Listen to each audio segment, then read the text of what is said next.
So I am not going to give super long introductions of everyone because I believe you all have or have access to booklets with all of that information. And anyhow, I would rather get started talking to everyone because this is a really interesting group and we have a lot to talk about. So I will be very brief. Allan Schwartzman, who many of you have probably already met at this conference, who has been an art advisor for as long as I can recall, but before that, that's not true. That's not true. Before that, he was a curator.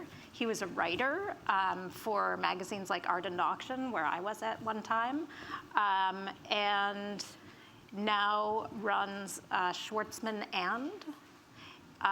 and Kathy Halbreich, who is a curator and philanthropy advisor, but most recently was the head of the Rauschenberg Foundation. Before that, she was your title artistic director at MoMA? No, associate. Associate, okay, associate director at MoMA, and before that, she was the director of the Walker Art Center. Jamian Juliano-Villani is an artist who actually has a show up at Gagosian Gallery that just opened a few weeks ago, her first show there. Though she has had many solo shows and group shows before that, she's based in New York, and she also has a gallery of her own where she shows artists that she's passionate about. It's called Oarties, and it's on Avenue A. Alvaro Barrington, an artist who is, are you based in London or New York now? London. Okay, who is based in London and is actually, I was going to say is shown by Blum and Poe, but just because one of your directors was right here, but actually shows with 8 galleries, which is an interesting and unique arrangement that he has for his work, and we're going to talk about that. So I guess I wanted to start, Allan, when you and I first spoke about this panel, you said that this particular subject is, and I know from conversations with you, is one that you've been thinking about for a while and have been working on for a while in various ways. And that this particular panel came out of some conversations you were having with colleagues. And I wanted to, when we were talking, you said something that seemed to me to be an interesting starting point for this conversation. You said that this was a kind of prediction. You said over the next 10 to 20 years, the most significant and largest new area of funding for the arts will be artists. And that is a power that has not yet been harnessed. In a time that is politically challenged, where art is used as a weapon, artists have a vision of what artists need that is closer to the ground than other funding sources. There is an alternative funding structure that will have power.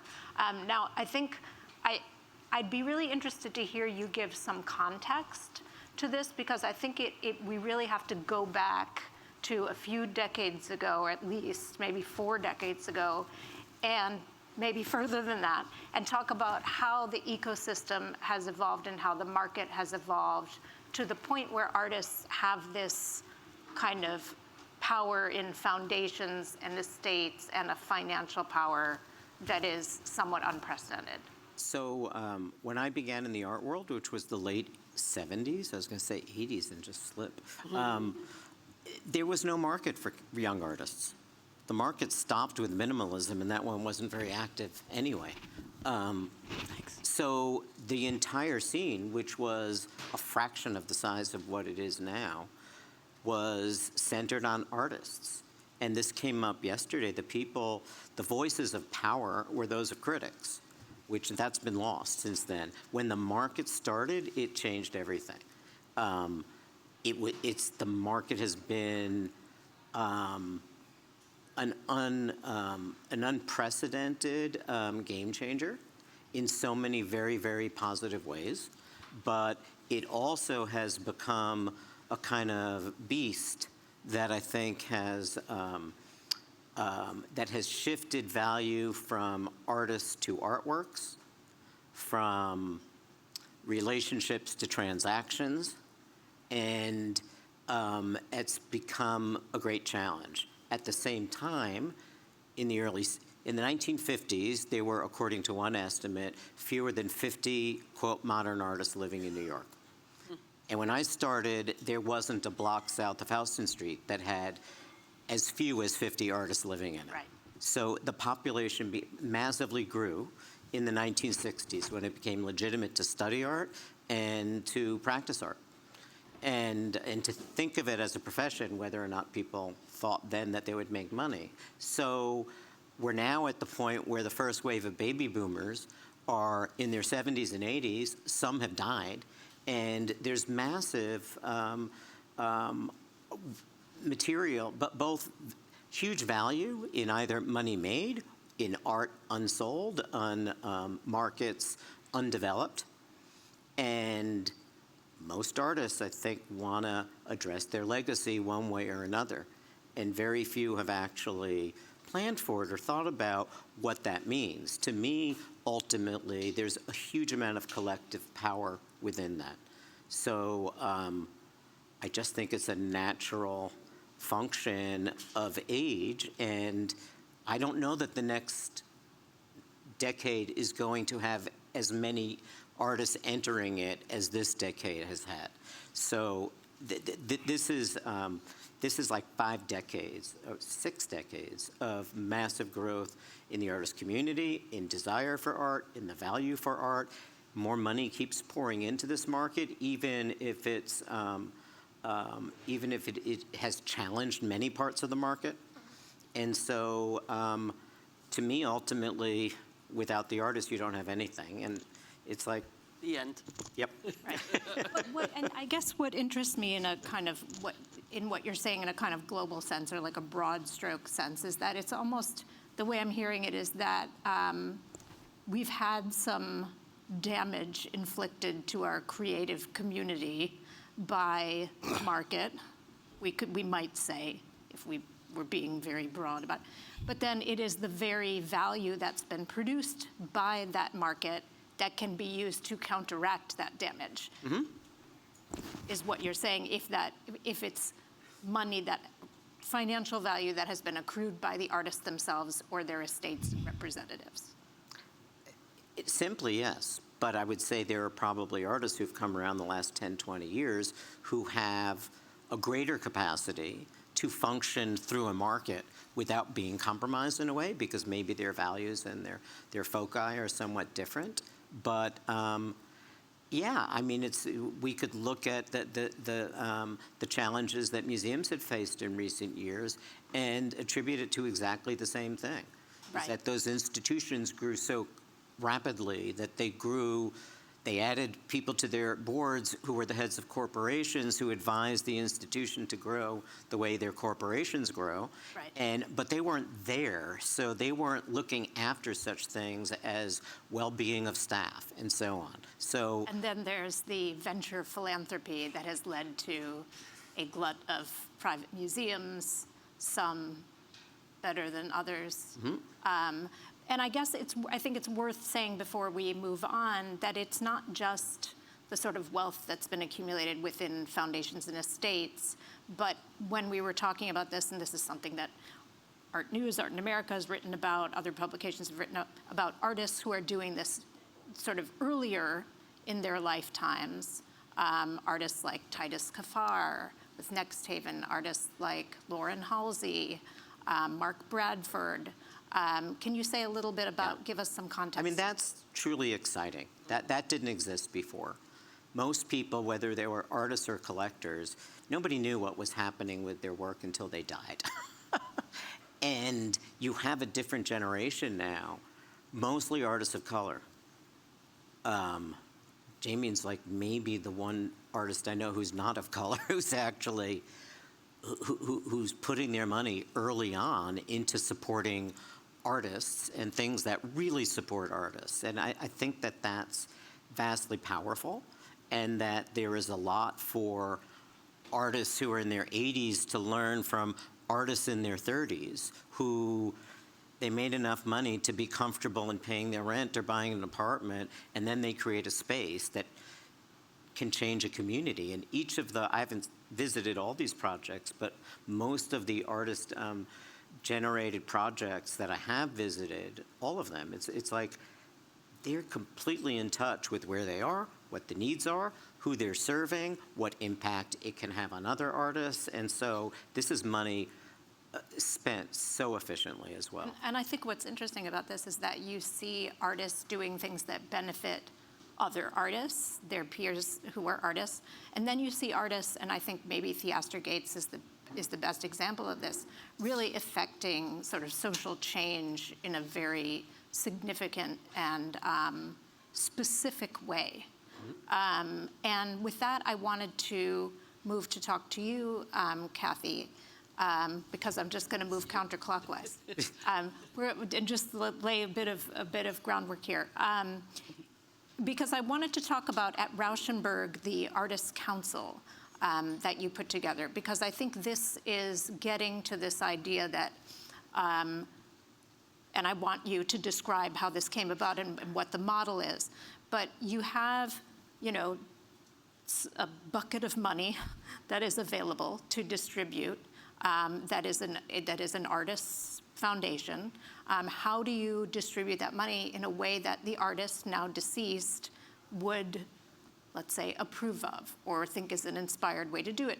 Why not have artists do that? And I was hoping you could talk about how the Artists' Council came about and what its responsibilities are. Sure. I'm really amazed everybody stayed for this, and I want to thank you for that. Really happy to share these chairs with others. Really, the Artists' Council came about because selfishly, I needed to have pals and colleagues to talk to. It also came about because the one greatest gift Bob Rauschenberg gave his foundation was permission. Other than, you know, the residency, I don't think there's any language that suggests what he thought we should be doing. And as I said to his son one day, Bob Rauschenberg died in 2008. The one thing I know about him is he wouldn't be thinking the same things now that he was thinking then. So And the work it doesn't reflects make any sense to try and figure out what Bob Rauschenberg would do. And I guess, you know, thirdly, I didn't realize it was so unusual. I just thought, oh, we're supposed to serve artists. I'm not an artist. Nobody else in this building is an artist. We should ask some artists. And I guess I just have to say, the rewards are so great. To be in a room, you know, 3 or 4 times a year, all day, trying to figure out what matters. And the level of commitment, conviction, passion, range.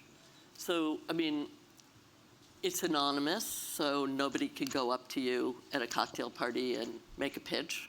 And so you, as an artist, can also ask other people what they're doing without showing your hand. It's 12 people.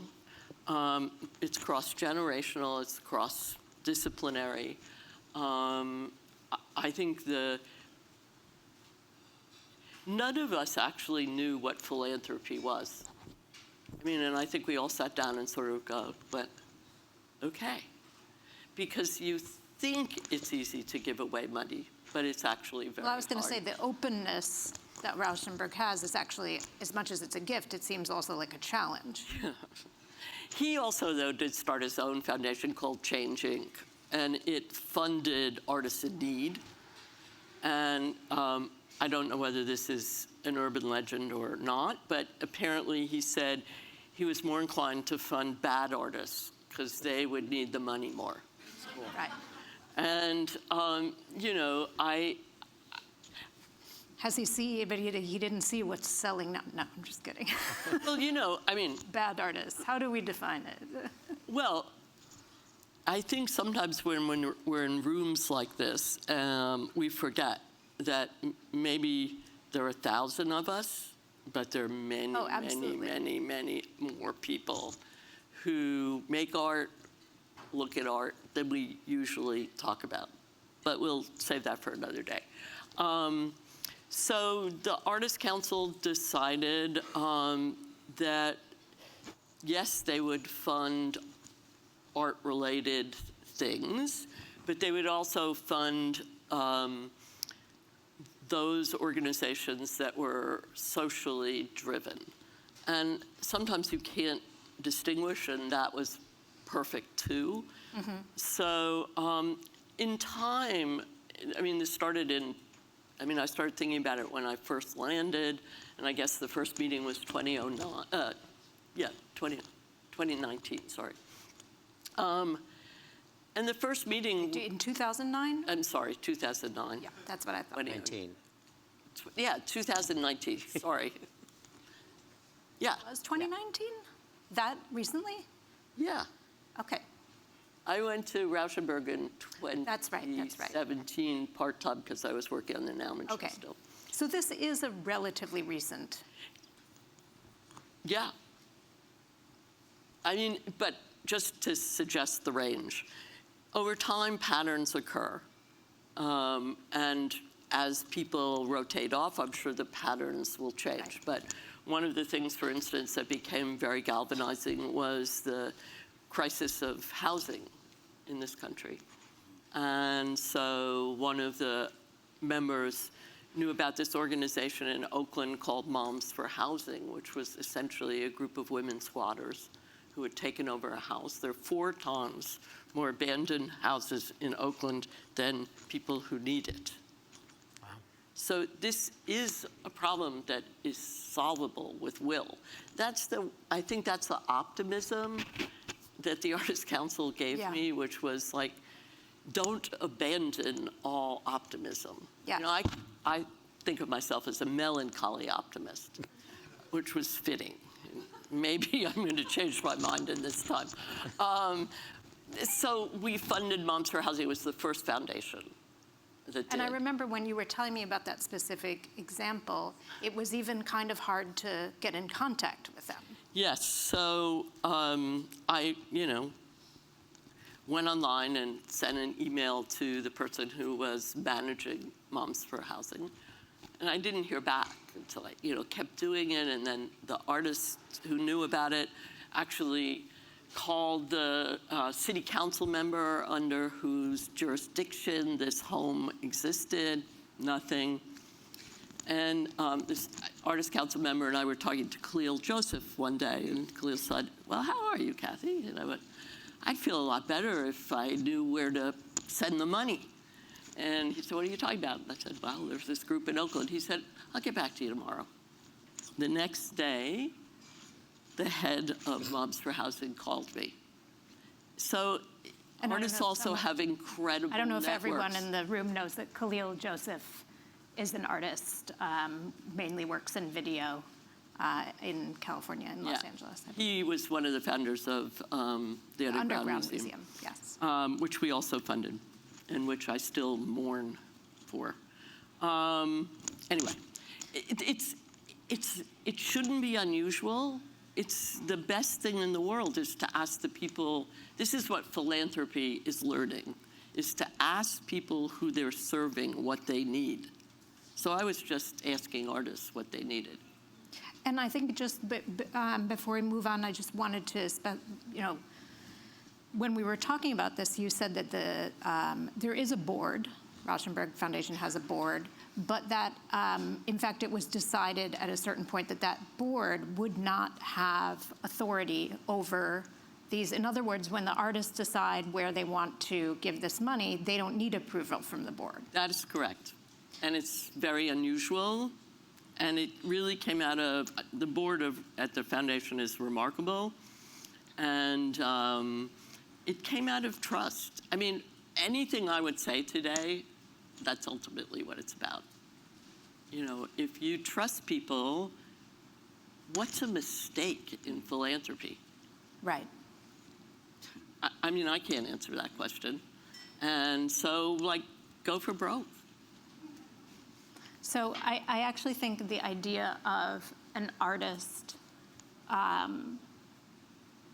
maybe understanding what we as an audience should be looking at right now, as opposed to what might be available, is a good segue to you, Jamian, because at Oarties you've done some highly unconventional exhibitions, and you've shown some artists who might not otherwise have had the opportunity. And I think the Donna Dennis exhibition, which I was lucky enough to interview Donna, there's a great article in the Times today, is an artist who makes very, I would say, like not commercial work, sculptures that are kind of like architectural, but sort of descaled and super compelling, but not commercial. And you kind of cold called her up in Hudson a couple years ago, and then you put this exhibition together. And I wanted to hear kind of how Oarties came about and what you see as being its mission. Well, I think that there are some gallerists that are artists, but I'm an artist, and I know what artists need. And I wasn't seeing those shows anywhere in New York. And I was getting disenchanted. And as an artist, we have an impulse to make art, whether we like it or not. It doesn't matter what the market is doing. So I needed to make that happen for myself and for my peers, because we needed to continue making art and be inspired. It was super simple. It doesn't have to be commercial. It can be uncensored, and that's it. Well, in fact, the first show you did, which maybe everyone, was a kind of invitational where anyone could bring. That was not the first show. Anything. The first show was Kim Dingle. The last show was Kim the old Dingle. spot. Okay, you're right. I forgot about It's Kim okay. Dingle, Don't worry. which It's is fine. Don't crazy. worry. But Kim Dingle, another artist we Yeah. didn't see enough of. Yeah. Yes. So our goal was just to do the things that people weren't doing, because it's not that difficult at the gallery. It's just me and Billy, and we don't have any money and we don't have any help, and it's not that hard. And I think that and I'm not trying to be a jerk, but it's true. I also think that people are invested. You get in the art world right now. I feel like people get rewarded for an investment, not for an idea. And I think that really needs to change. Well, you say it's not that hard, but I know from talking to you, this takes up a significant amount of your Time. time. But it's so worth it. Yeah. Because I feel like it's almost like I view it in a way as like taking an old car and putting a new engine in it. It may not be the right fit, but it works, Or another way to think of, there's so many different ways to think about it, It would be impossible to keep going the way that things were going. Mm-hmm. And you don't need, philanthropy is great, but I think that, the speed in which it works, and there are some people that they're willing to invest, millions of dollars into one individual artwork when it doesn't take a lot for something on the ground that'll keep it moving, because there is a huge network of artists. And, the way that I work in my gallery, the same way that you work, is very unconventional. Like, I don't really care who I am. I call everyone. There's no one that I don't call, because I think we're all on the same team, and it should be like that. And for some reason, art has become kind of like this proprietary system where artists actually don't benefit and everyone else does. So we had to create a structure where we actually could benefit, like however that, whatever means that means. Well, I think that I don't think anyone on the panel would disagree that what you're doing is a form of philanthropy in a way, right? Because you're providing artists who may not have that opportunity because of the way the market works, the way the art world works. But the thing is, have an opportunity to show the work at least. Well, the thing is that I think the difference is the way that we think about it. It's not like it's just because we're excited. Yeah. Right. And that's the thing that drives the whole thing. If we weren't excited, we wouldn't do it. Right. And Think of it as art. Yeah. Making? Yeah. See, everything is art. Yeah. Anything can be art. You can be in any business and it can be artful. And I think that that's something that people also forget, because everyone's looking at a commodity or an object, and really art is the idea. Yeah. Can I ask how you even knew about Donna's work? I saw it in a book. It was a book about model making. I've seen a show since '82. Like a few little pictures, and that was it. In fact, I have to say, Art in America did do an article about Donna Dennis in 2019. This is just an aside, because we're not on a panel about Donna, but and in fact, that writer saw all of her journals like lined up on a shelf and said, you should get these published, and they're being published on April 19th. And I've read them, they're incredible.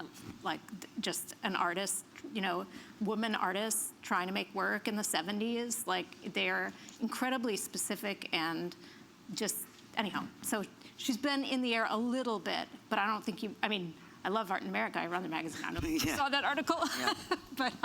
Yeah. But yeah. I'm not sure she ever sold a sculpture. Marty Margulies. Marty Margulies has a huge piece. So I want to move on to Alvaro. We were talking earlier today, actually, and you said something that I found very intriguing, which is that artists of your generation, I think you guys are the same generation, are thinking about the roles in the art world in a much more fluid way. So what is a gallery? What, is an artist necessarily limited to, being a person who produces artworks, or are there many other roles an artist could play? What is a gallery? Do we need to have this form of representation where, like, this is my main representative, and this is how, And I hoped you could talk a little bit about that. I know it's a kind of broad subject. And why you think that is.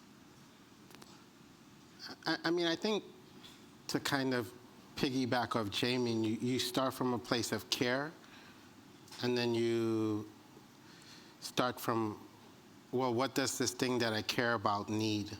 And I think you could either say, well, this is how my grandma showed how to care, but the reality is we're in 2024, so you kind of have to figure out what care looks like for your generation. I think every generation has to figure it out for themselves. And so that's kind of the starting point, is like really listening to the thing that you really care about, and then asking it, whether it's a painting that's in front of you, maybe it needs like a gesture that Caravaggio or Nari Ward or something made, and then you go, okay, well, this is how I show it that I care, or you look at what the internet provides, and you just sort of follow that. You try not to prescribe yourself to adopt like somebody else's idea from 50 years ago. You take those into consideration, but you don't, that's not necessarily what's in front of you, Well, another thing you said that I thought was interesting is that, in fact, yours is maybe the first generation of artists, or of anyone, who's had this broad access to sort of everything, right, via the internet. So there is a sense of, and here I'm just interpreting it in a way, there's this sense of like, well, if I'm making this thing that's important to me, I can go out there and find the thing that it needs because I have access to it. Mm-hmm. I can find it, I can look it up, I can figure it out. Whereas I think a previous generation of artists was maybe at the mercy of a system that they didn't necessarily have access to things to understand it or understand what their options were. Yeah. Does that ring true? Yeah, I think we are a generation that we're given access to everything. Everybody has like more than just an encyclopedia in their phone. They have 40 tabs up, and they can be interested in anything. I mean, you can see that with Jamian's paintings, which I think speaks really to kind of a current moment, but and a much longer history that probably will be even more true for every generation coming forward. So yeah, if you have all of this information and you really care, then isn't it really exciting to try to figure out what love looks like for your Totally. your generation? Totally. Allan? Yeah, I just wanted to say that that one of the things I love about your work and you as an artist is that you've broken rules without seeing it as breaking rules. I've never known an artist who has succeeded at being represented by so many galleries and having that abundance come back. You know, there's a certain, and I don't know how to locate this in the work itself, but there is a generosity of spirit in the work. Totally. That it's just there, and it's because of who you are and what you put out there that you're able to not break a rule but make your own path. And I would say similarly with Jamian, it's like you're breaking 1,000 rules in your painting, and that, or maybe you're just not seeing rules. And I think it's that whole inclusion. That's the interesting question is like, are you breaking rules or What not, rules? or not seeing them? There's Because, no rules. I mean, Allan, why? I mean, Yeah. it's like I'm sure there are people in this room who are like, well, why is it unusual to have 8 galleries? So why is it unusual to have 8 galleries? because, well, many reasons, but before there were mega galleries, a successful artist tended to have at least 3 galleries, one in the U.S., one in somewhere in Europe, and one somewhere else in Europe. And it was never, the territory was never fully defined. And so there was this amorphous space that I think artists consciously or unconsciously appreciated or liked, that dealers were working hard in their competition with one another to do best for the artist. But the more you spread that around, the less likely you are to have any one gallery really dedicate their time and energy and their money, because especially with the younger artists, it takes more than a few shows What before were you there's gonna money say, to be Jamie? made. Well, it's so funny to me because it doesn't, you think about galleries and how many artists they have on their roster. Why can't we have just as many galleries? Like, who the fuck made these rules, you know? Right. And I also think it's like, I get it, and I understand, but it has to be symbiotic because we're providing the content. Of course. So without us, these things don't exist. And I feel like sometimes, you know, everyone works differently, but I feel like what you do, you just express yourself however you need to, and then you figure out the outlet that makes it work. And that's what we should be doing, and I feel like there's just different perspectives on looking at it. And in the position that I'm in, I can see it from both sides.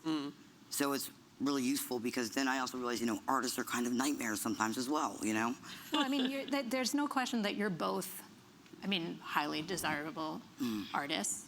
And I'm curious about how you would express, what do you look for in a relationship with a gallery? Trust. Or what do you demand in a relationship with a gallery? Trust. Let me do my thing, pick up the phone, and that's it. I mean, that's like the basis of it, Yeah. you know? Yeah. I really, you know, one of the things that I've been dealing with recently is other people's fears. Yeah, totally. Being treated like it should be my fear.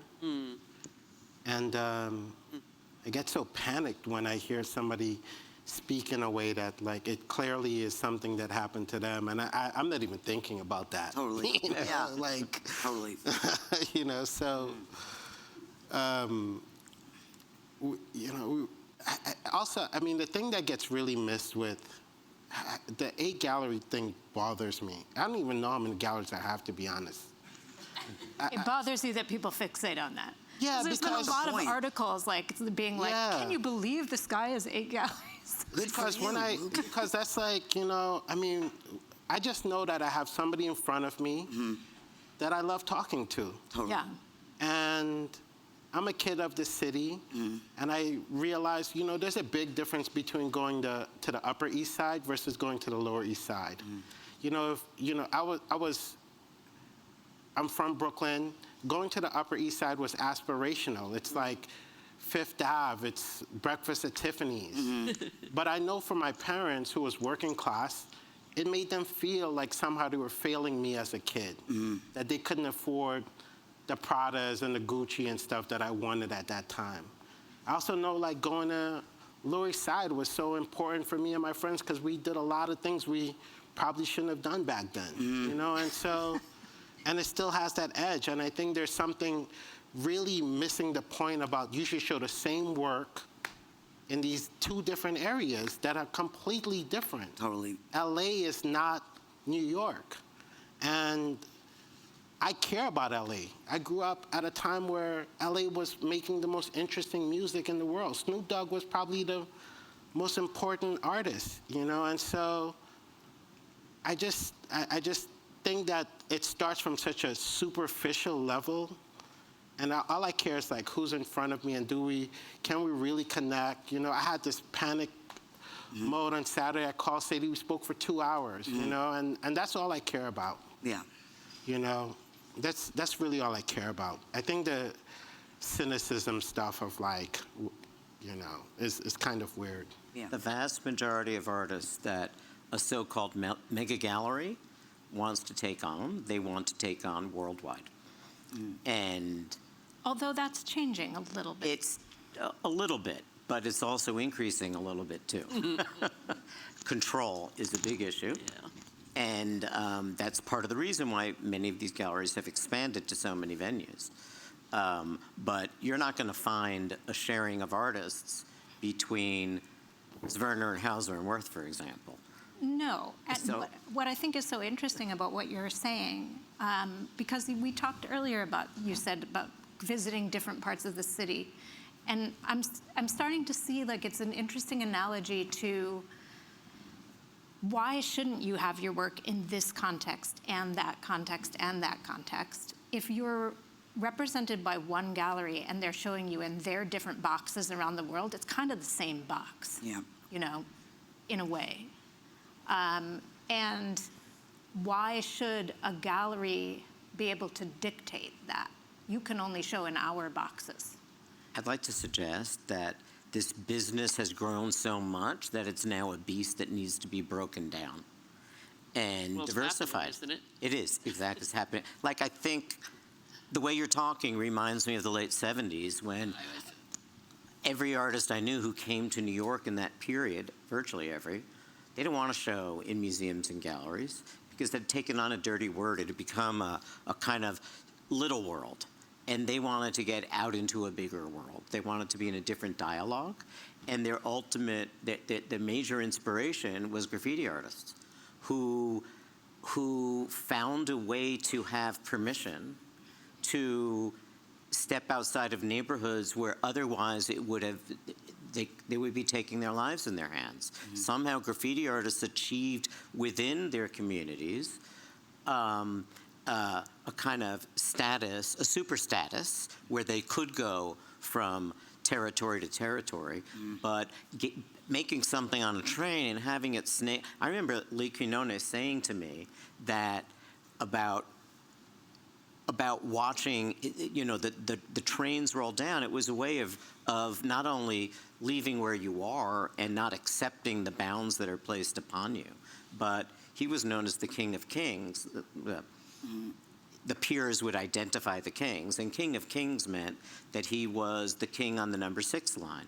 And he said the reason that was the most valued line was because it went through the Upper East Side and it took all the rich people to Wall Street.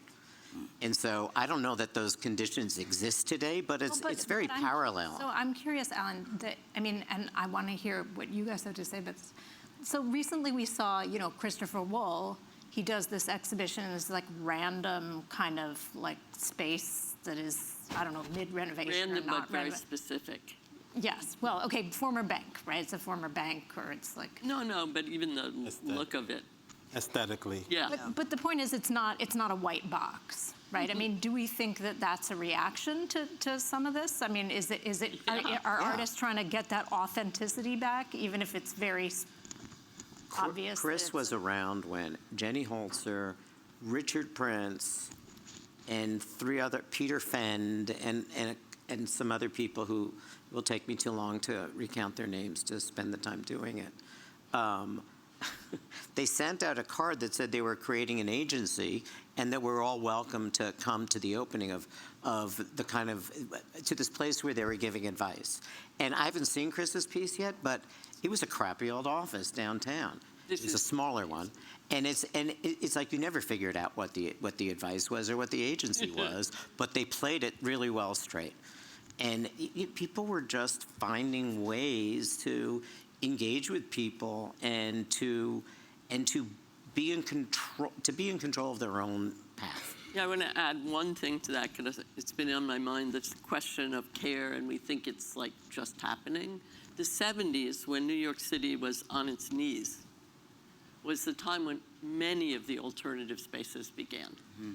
You know, Kitchen, Franklin Furnace, you know. Artist Space, PS1. So I think it is in the nature of being an artist to take control. Yeah. So, Jamian, do you see O'Flaherty's as being in that tradition of alternative spaces? I feel like I don't even think about defining it Yeah. next to anything.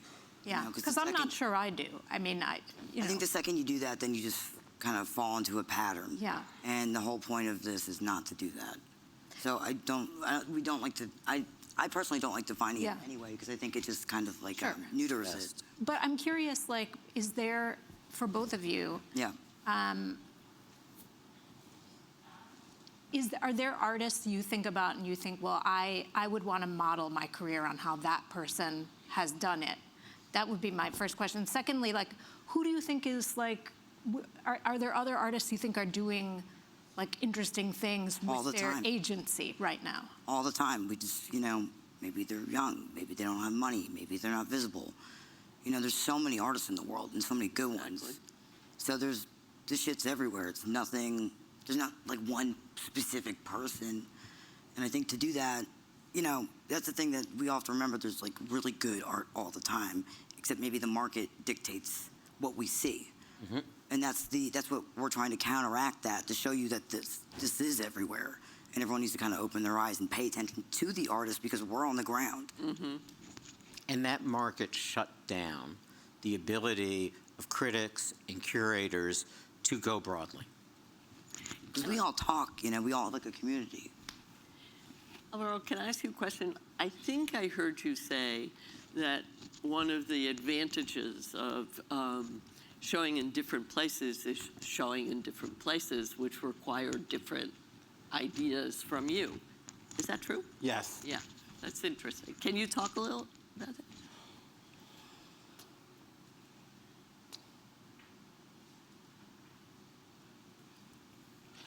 I think there's this sort of fallacy that the white cube is this neutral space. Mm-hmm. And I guess maybe just growing up in the city, there's something really interesting about, going to the Upper East Side, getting off a certain train, what the neighborhood is, who your friends are in that neighborhood, who you might bump into. I think all of those are material conditions that you encounter when you're encountering a work of art, even if it's on a white wall in a white space. There's something about the neighborhood that feeds into your emotional being that then allows you to encounter something.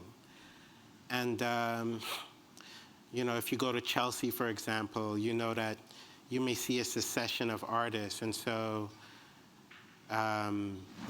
you're encountering art in relationship to other artists. And so oftentimes when I do a show, I think, what's happening down the street? And what is somebody's likely emotional space when they're coming into my art? It's really about just trying to be as giving as possible in terms of opening up what is someone going to be feeling. When I was in art school, it was always really weird that somebody say, I'm doing art about black people, but then it was clear that no black person except for maybe one will be in that space. And I just thought that feels weird. Carnival has 2 million people, A lot of them are black and brown. Why am I not showing the work there?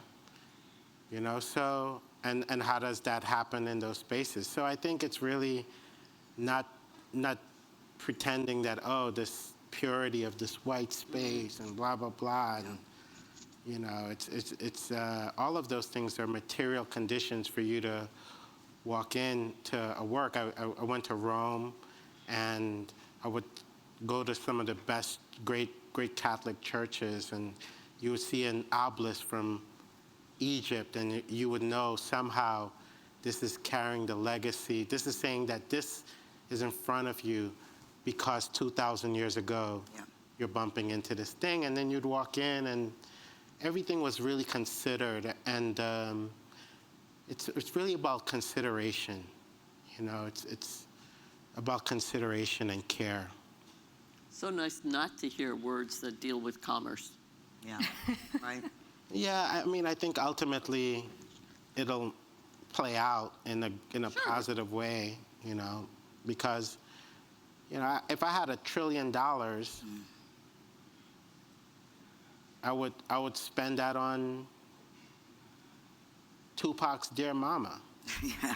You know, it's the most, you know, or you know. So I really think you know, hopefully people are buying things that they care about, that they want to live with, that reminds them that the world is a really magical place. You know, I think there's a lot of fear mongering in terms of how things will play out. But, you know, I mean, we've 50 years ago, you thought at any moment an atomic bomb could potentially drop on you. Totally. Yet somehow we figured our way through this, and I think we're all just figuring out how to exist without being advertised to. Which is nearly impossible. Yeah. I want to open up to questions because I think we've actually gone over time. But Really? I just want to ask one tiny thing before we open it up, which is,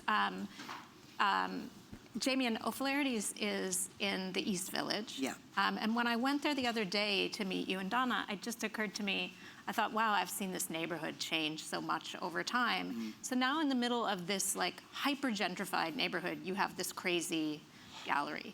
And it made me think, you know, I don't know, do artists have the power to save New York and make New York a place for artists again in the way that it was? Because it is a difficult ecosystem here for it to be a creative ecosystem, right? I mean, it is, someone said to me once, LA is an artist's town and New York is an art town, meaning New York is fundamentally about the object. But when you talk about the 70s, I mean, New York was an artist's town then. Now all we hear about is artists can't afford to live here. You can't. And so, I don't know, will there ever be a moment when, because people talked about the pandemic and they said, well, maybe we'll see this different use of space and we'll see all this happening. That seems not to be happening.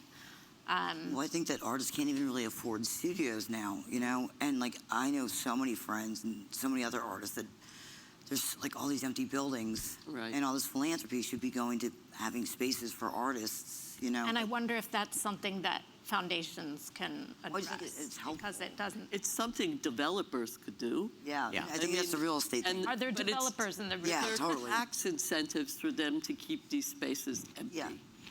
This is why Gordon Matta Clark exists Yeah. and Yeah. did Pier 54, whatever the number was. Totally. Yes.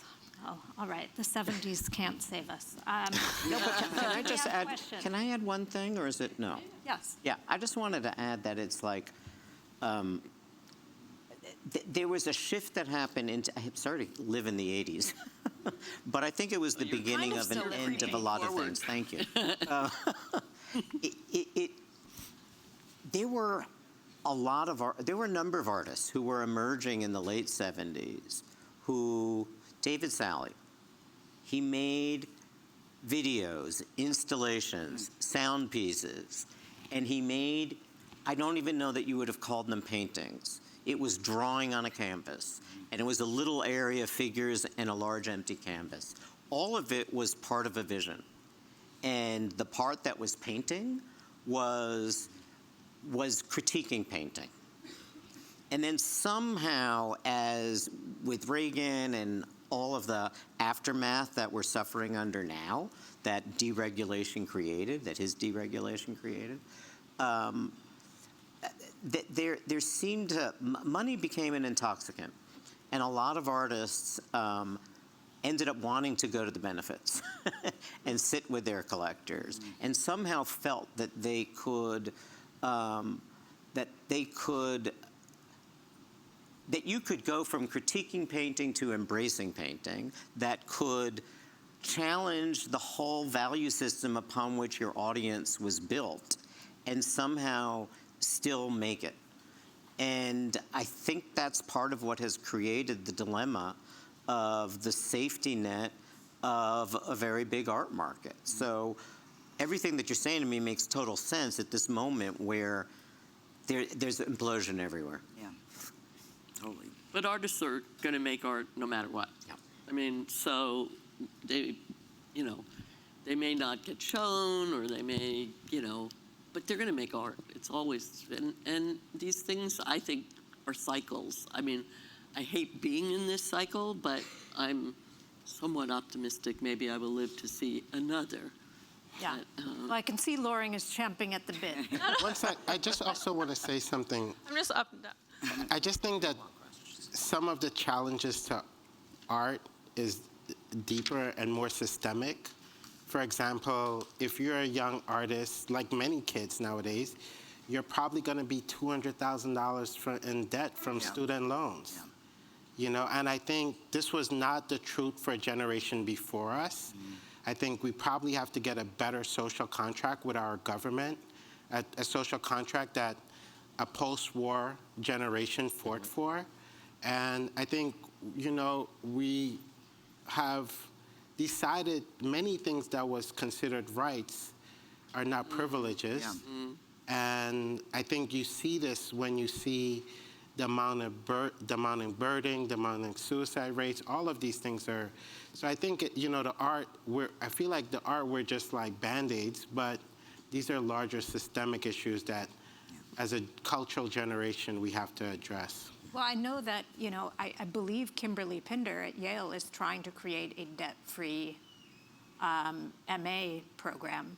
So I feel like people are attempting to. But where I thought you were going with the David Sally thing is that, and I'm just going to say this really quickly, Lauren, but when I was at Frieze, I said this to Alvaro when we were on the phone.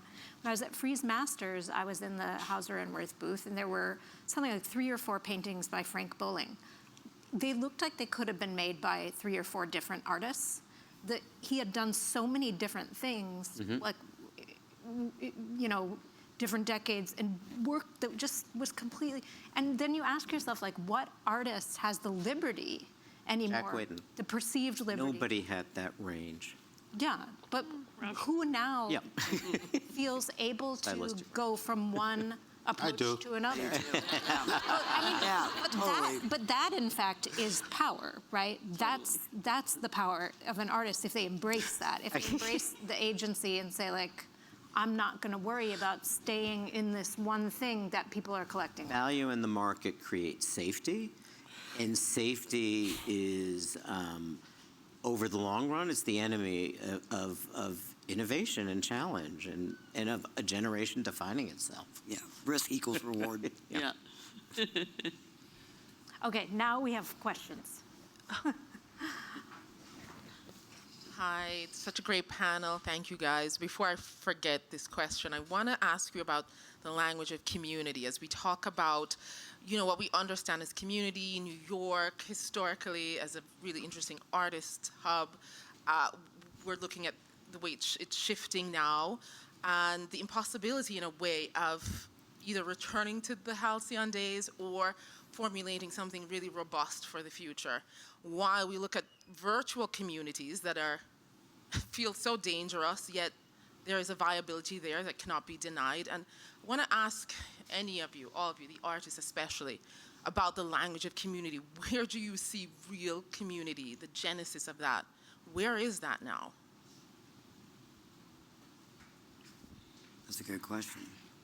I mean, O'Flaherty's has a community. I'm not going to say that.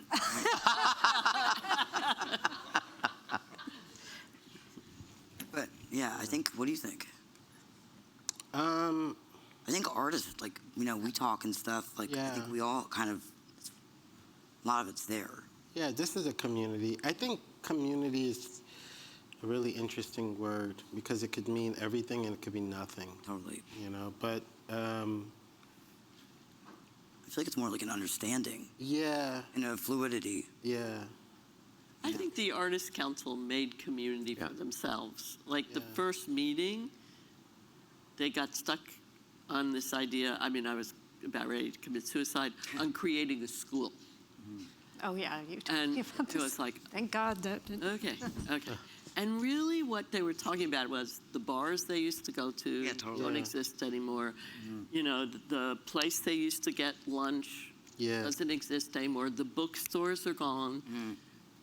So it's funny spaces like this Artist Council, like, your gallery.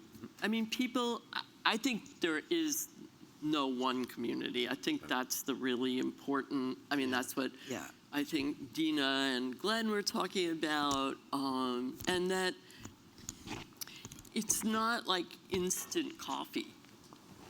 Community takes time. Yeah. Like the kinds of changes that were being discussed in museums and the necessity of them, I wrote to Glenn afterwards and I said, the one thing that didn't come up is this doesn't happen in a year. Yeah. This doesn't happen in 5 years. At Walker, it took me 16 years to get the audience to mirror demographically the city. Damn. It was 16 years, but But don't you feel like I feel like sometimes all these things we're talking about, it's like eventually someone's going to say late capitalism. Do you know what I mean? Yeah. Because the only way that people, and this is reading Donna's journals, right? Yeah. People would just get together organically because they lived in the same neighborhood. exactly. Like, who lives in the same neighborhood anymore? And that's, like, is there community without physical community? Well, every younger artist I know who's created something, it's rooted in a notion of community. Either the urge is, or both, the urge is driven by having been supported by a community that was there in the absence of a larger system or official world being there for them. And it's all about creating community. I mean, Michael Armitage is doing something in Kenya because he wants to support an artist community that's fragile. Titus Kafar chose to stay in New Haven because that became his neighborhood, and he chose to stay in or move to the most blighted neighborhood in a not very healthy city. And everything came out of that. So I think it's all about that. I just think that that this whole thing that we all came through, it's like it played itself out in terms of spirit and meaning, like meaning in a bigger sense, in terms of individual reward. Any other questions? I just want to thank you all. That was so interesting. And I wanted to ask you about, we're sitting in front of the title slide, so I've been looking at the word power. And I wanted to ask you all at the end of these 2 days, where we've heard so much about power and shift, how you all think about your own power, how you feel that, and when you feel it shift in good ways and bad ways. I feel like being asked here felt good, Oh, nice.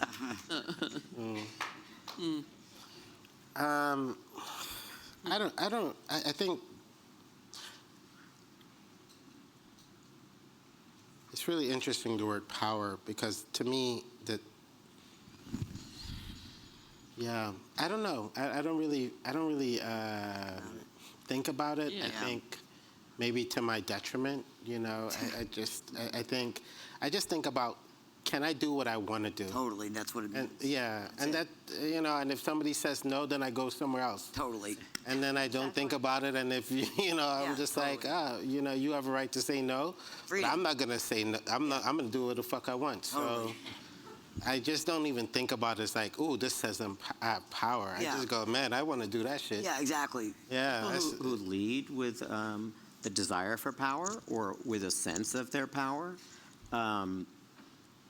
they play power. They don't do the work. Focusing on the Yeah. And wrong it's thing. like it's like power is something that others identify Yeah. Totally. by people's deeds and how they add up. I just think it's a terrible trap.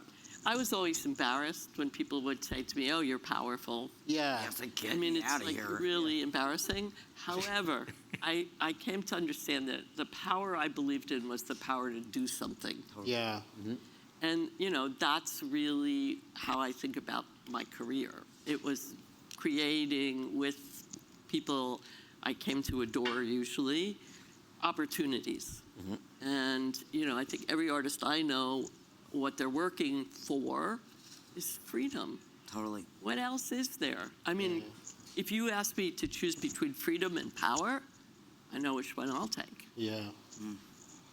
Yeah. So, I think it's a very atavistic idea, power. I mean, it gets us into all the trouble we're in. Yeah. Totally.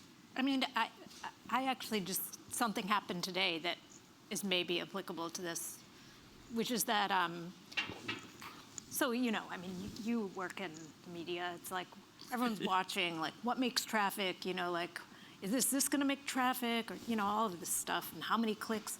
And then today, like, I'm most happy when I'm super immersed in, like, editing something that seems really great, and you can take it from, like, good to great, and maybe great to excellent.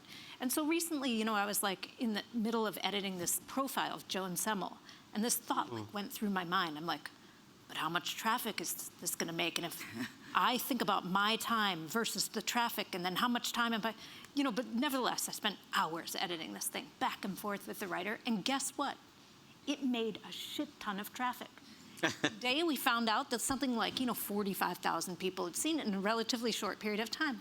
And I was looking at this and I was like, wow, something that is actually quality, that we worked hard on, that is actually a good read, that's about a great artist, got traffic. And that just seems so powerful to me. I mean, isn't it? Isn't that powerful that people actually like good things? Yeah. Anyways. Sarah, can I read the statement? Yes. Well, I wasn't sure if you wanted to name names. In this case, I can. Okay. So, yes, the Artists' Council is anonymous, but at one point, we needed to have a voice, and the voice that came forward was Paul Chan. And I asked Paul to construct why he did. All these artists have lots of other things in life they could do, so why were they hanging out? Oh, and I guess I should say, they gave away $600,000 a year, so it wasn't nothing, but it wasn't millions. Yeah. But We forgot to give the number. We always give the number. again, we forget, $25,000 can mean an enormous thing to participants or, organizations I never heard of. So when I get more pessimistic than optimistic, I reread this. So this is what Paul Chan wrote about what he thought the Artists' Council was doing. These grants reflect our commitment to honor and expand Bob's artistic legacy. At their best, Bob's work made room for all that was not, or not yet, worthy of aesthetic attention, and was enriched by the multitude of social and political experiences that tend to enrich life itself, if the living allows them to. The Council's work to me fosters the overarching idea that art is enriched by all that is not art, because art that is multidimensional is more capable of envisioning a more vital and festive reality. This is why all that is not art must be also protected and supported if art is to flourish at all. The diversity of what we have funded is an argument for this idea. So I guess what I'm saying is, don't forget the power you have. Vote. I mean, I have a lot of friends who say, We won't get into that now. I think there's a choice.